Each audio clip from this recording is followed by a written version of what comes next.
ng check-up ni baby, which is yung anatomy scan, since I'm 21 weeks pregnant na. And then pagka-uwi namin, ito yung ginawa ko, ipakita ko lang sa inyo. Inayos ko yung drawer, yung closet namin. And then, inayos ko yung aking mga shoes kasi ang gulo-gulo na, and mga sapatos ni Icing. So, ayan, pinatas-patas ko lang siya dyan. Kasi kanina sobrang gulo talaga yung kay Icing. Then, winalisan ko lang siya.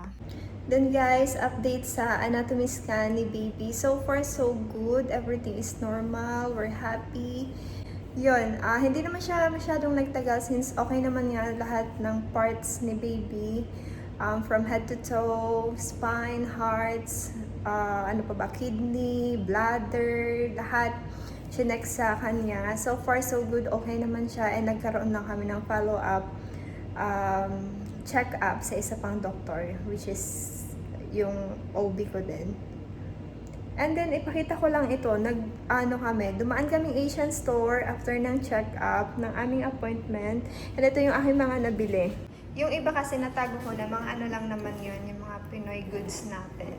Like sardines, kasi nami-miss ko. Ang iba noodles, pero hindi masyado kasi nga di ba bawal. Kapag nag-crave lang ako. Pero ito talaga yung gagawin natin ngayon. Ito talaga yung very excited ako. Na-miss ko ito. And hindi pa nito nakatikim sa Icing. I don't think nagawa namin siya ng fruit salad when he was in the Philippines. So, meron ako nata de coco, kaong, all-purpose cream, and then condensed, and then yung tropical fruit cocktail. Hindi ako naglagay ng buko kasi hindi mahilig si Icing sa buko. So, hindi siya mahilig sa mga coconut, ganun. So, ito lang. And then, ito pala, bumili din ako dito meron din kami dito ginsa. Ang sarap nito. So, lulutuin, ilalaga ko lang siya din, sausaw lang sa asukal. Masarap yan. So, meron ako ditong bowl na nakahanda. Then, pagsama-samahin lang natin siya. Inaamoy ko yung, binuksan ko na kasi siya, inaamoy ko yung kaong, saka yung nata de coco. Parang, okay pa naman kasi tinikman ko. Pero, hindi na siya yung parang fresh katulad sa atin. Ito okay pa. Kasi nga at lasa talaga nung sa atin dyan. So, pagsama-samahin ko lang siya dito. Ito tayong kutsara. Alam ko ba kanina guys? Sobrang kinakabahan ako sa check-up, sa appointment na yun. Yung pala yung pinaka-nakakaba at pinaka-matagal talagang appointment sa ultrasound. Kasi lahat talagang detail, chine-check nila kay baby. And then, sobrang kinakabahan talaga ako kasi you don't know what to expect. Kaya kakabahan ka talaga. Hindi mo alam kung ano ba yung makikita nila or kung okay lang ba si baby or kung ano na ba nangyayari sa kanya sa loob ng tiyan or lalo na kapag tahimik yung nag-check up. So, hindi mo alam kung baka may nakita silang something kay baby na problema.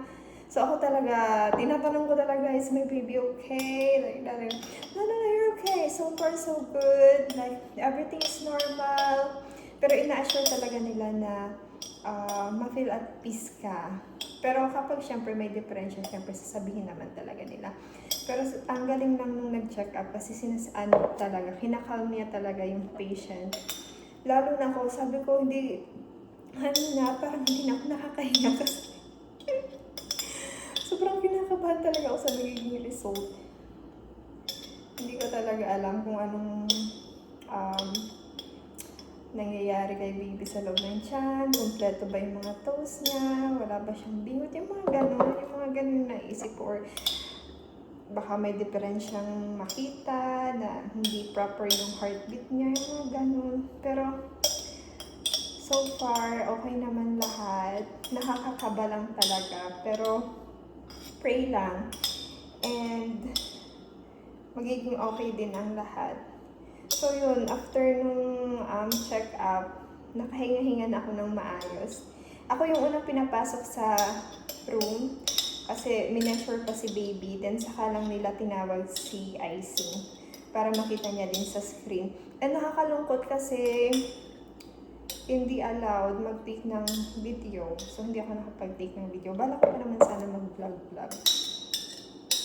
So, hindi allowed. Pero okay lang. May mga pictures naman na print.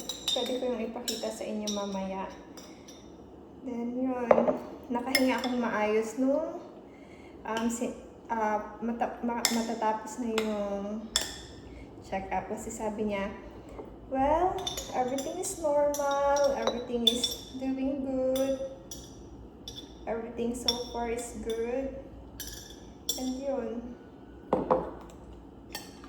doon lang ako nakahinga, guys. So ito, pinagsama-sama ko lang siya dito. And then, lahat ko ba yung nata? Lahat ko na, sayang naman nito. Pero pang iba talaga yung amoy niya.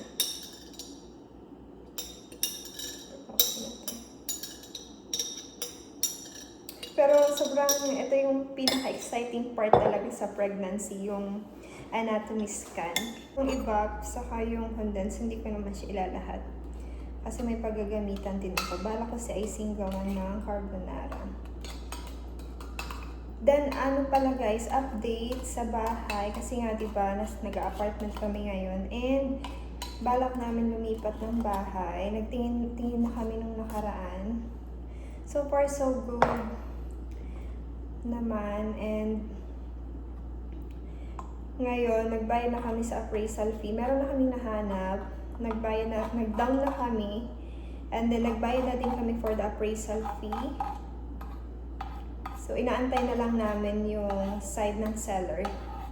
Kasi sa appraisal, binabaan ng appraiser yung price value. So, inaantay namin yung side ng seller kung tatanggapin niya ba. Kasi based sa price na binigay niya is hindi kasi based sa price na binigay niya is yung bahay is hindi siya ganun yung price, sabi ng appraiser. So, titingnan natin kung mag-go pa din yung seller or kung hindi. So, we already had our down payment sa bahay. Then, kanina lang, pagka-uwi namin, tinawagan ni Icing yung sa appraiser. Kasi na-appraise na din yung bahay and nakapagbayad na din kami.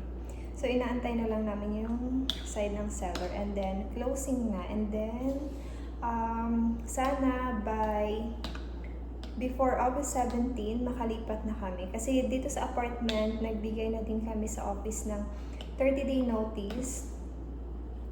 Which is hanggang August 17 na lang yung stay namin dito.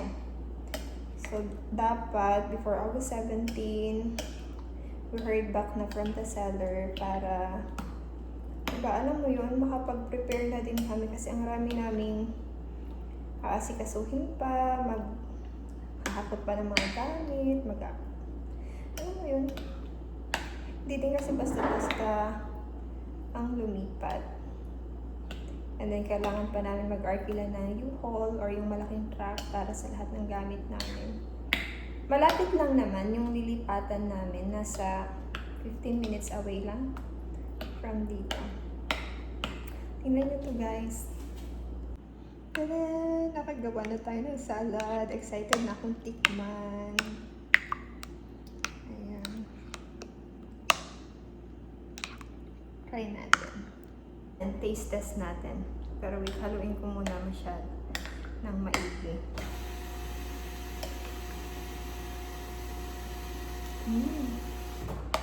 Wala salad natin. Pero yung kaong at nata, parang luma na. Okay lang, try natin. Ay, lalagyan ko pa siya ng apple. Try natin lagyan ng apple. Then itong mga natira, isalit lang natin sila dito kasi masyado na matamis yung salad natin pag inilahat natin. So itong condense, balak kong pagsawsawan na linsa. Kasi diba nga, bumili ako ng linsa. Sarap. Wala kasi akong, nakalimutan ko kasi bumili ng Bear Brand, nagatas, nagpa-Asian store na kamit lahat-lahat. Yan pa yung nakalimutan ko. So, ito na lang. Sarap din naman ito dito. Sausawan ko siya dito. And then, itong creme densada. Ayan, itong all-purpose cream. kutsara. Para sa pasta na gagawin ko kay Icy. Kasi di ba, lutuan natin siya ng carbonara. Sabi ko, pag uwi ko talaga ng Pinas, kasi ang mahal din ito sa Asian store. Sabi ko, pag uwi ko ng Pinas, mag-grocery talaga ang pagkarami-raming mga Nestle cream of condense. Then, i-plastic wrap lang natin.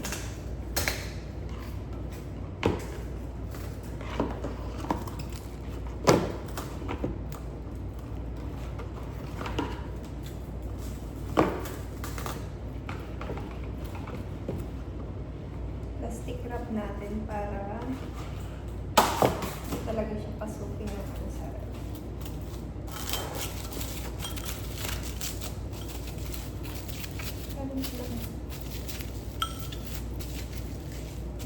Makadali ang buhay.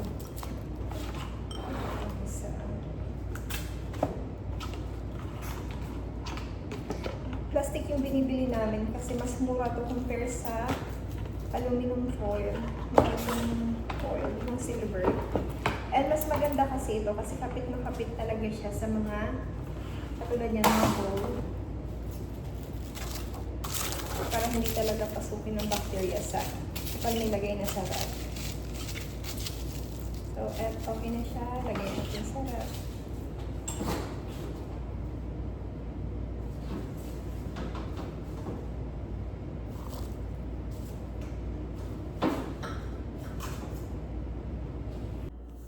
Okay ba ang lightning dito? Okay naman. So, yun guys. Kakatapos ko lang gumawa ng salad and magpahinga lang ako ng konti. And then, bala ko mamayang dinner yung taro. Or yung, anong tawag niyan sa atin? Yung linsa. Linsa. So, may sausawan na akong condense. Yun na yung dinner ko. Kasi na-miss ko yan. Wala ako sumud magkanin. Kasi, ngayong buntis ako, ayaw kong palakihin masyado si baby para hindi din ako mahirapan mga anak. So, more on, ano na lang ako, fruits, mga vegetables, ganun. Kanin, isang beses na lang sa isang araw. And kinokontrol ko talaga yung mga sweets. And then, soda. Yung soda, madali-daling kontrolin kasi si Icy hindi siya mahilig sa soda. So, wala akong masyadong nakikitang soda dito sa bahay at ayaw niya akong pabilihin. Bagaman, sa isang buwan, isang beses lang siguro ako mag-soda and hindi pa siya puno sa basong maliit. Pero sa chocolate, medyo nahihirapan ako mag-control kasi si Icy mahilig din sa chocolate and marami kaming stock na chocolate lagi dito sa bahay. So medyo yun, dun ako nahihirapan mag-control. Sa rice, okay lang. And then so far so good nga yung check-up and then paulit-ulit ako kasi ganun talaga siguro guys kapag first time mom ka and nalaman mo okay lahat. Relieve ng feeling na okay lahat ng check-up ni baby, na sana wala talaga mangyaring any complications kasi yung mga dumadaan pa naman sa newsfeed ko, yung mga, alam mo yon yung mga bata na yung mga iba hydrocephalus, yung iba mayroong mga cleft lip, and nakakaawa talaga yung sitwasyon nila. Kaya nung nagpakas ako talagang kinakabahan din ako kasi doon madidetect kung meron bang mga ganun si baby. So far okay naman, thank you Lord. And then alam na pala namin ang gender ni baby. So, alam na namin guys ang gender din ni baby. Kasi before, dito kasi sa US, 9 weeks pa lang, pwede na nilang malaman. And nagpa-NIPT kami. Ano siya, kinunan ako ng dugo. 3 tube ata yung naku. Yun nga, so 12 weeks ako that time nung nagpa-NIPT ako. And kagabi, sinilip na namin yung result ng gender ni baby based on sa NIPT, which is through blood works. And then, kinonfirm namin ngayon sa anatomy scan, which na-confirm namin sa anatomy scan na yun talaga, kung ano yung lumabas sa NIPT result nung sinilip namin kagabi, yun talaga si baby. So, makakapag-start na din kami mag-nesting. Andun pa pala yung kanyang car seat. Hindi ko pa yan na-open kasi balak namin ni Icy pagsabay-sabayin i-open. So, mag-start na kami mag-nesting since confirm na yung gender ni baby. And then yun, masasabi ko yung NIPT test, ano talaga siya, 99% accurate talaga. Kahit early pregnancy pa yan, madidetect na talaga nila. And yung kagandahan pa sa NIPT is madidetect din nila kung possible na magkaroon si baby ng Down syndrome or yung about sa mga genes. Ganun. Guys, yun muna yung update natin for today's video and more updates. And siya ngayon lang talaga ulit nakapag-vlog kasi full storage na yung phone ko. And don't worry, bibili ako soon ng ano tawag yan, yung pang-vlog na talaga. And para continue na din yung update ko. So, yun lang. See you next time. Bye! I-edit ko na to.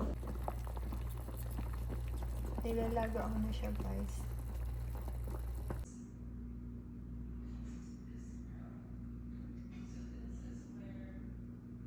Every moment's mine.